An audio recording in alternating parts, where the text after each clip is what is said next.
एक छोटे से गांव में एक लड़का रहता था जिसका नाम आरोव था। आरोव का सपना था कि वह एक दिन अपने गांव को बदल दे, लेकिन उसके पास ज्यादा संसाधन नहीं थे। गांव में हर किसी की अपनी परेशानियां थीं और आरोव को लगता था कि वह कभी अपना सपना पूरा नहीं कर पाएगा। आरोव के पास बस एक छोटा सा खेत था जिसमें वह मेहनत करता था। उसके परिवार की आर्थिक स्थिति भी बहुत खराब थी और उन्हें रोज का खाना भी मुश्किल से मिलता था।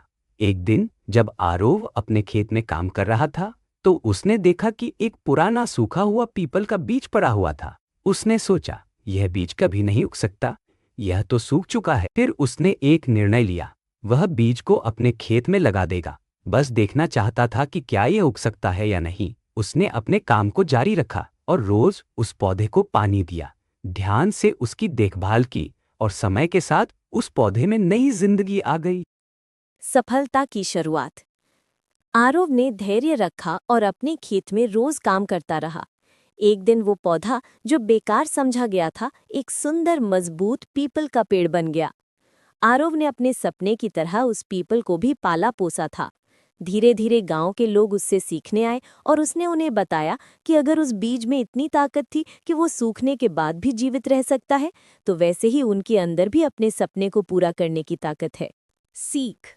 आरव की कहानी हमें ये सिखाती है कि कभी भी अपने सपनों को नहीं छोड़ना चाहिए, चाहे कितनी भी मुश्किलें आएं। हर इंसान के अंदर एक छुपी हुई ताकत होती है जो तभी सामने आती है जब वो अपने सपनों के लिए काम करता है। जैसे वो पौधा जिसे सबने समझा था कि कभी नहीं उग सकता, अपनी अंदर की ताकत को पहचान कर एक अच्छी रोशनी बन गया, वैसे ही हमें भी अपने संघर्षों को अपनी प्रगति के लिए इस्तेमाल करना चाहिए। आरोव ने कभी अपने सपने को नहीं छोड़ा। उसने धैर्य और मेहनत से अपनी मंजिल तक पहुंचने की यात्रा की और इसी तरह हम भी अपनी जिंदगी में चुनौतियों के बाद अपने लक्ष्यों को हासिल कर सकते हैं। दर्शकों को संदेश, जब भी आपको लगे कि आप थक गए हैं या सब कुछ खत्म हो गया है, याद रखिए, बीज में ताकत होती है। अगर आप अपने सपने की ओर लगन से काम करेंगे तो आप भी अपनी जिंदगी में एक दिन अपनी मंजिल जरूर पाएंगे।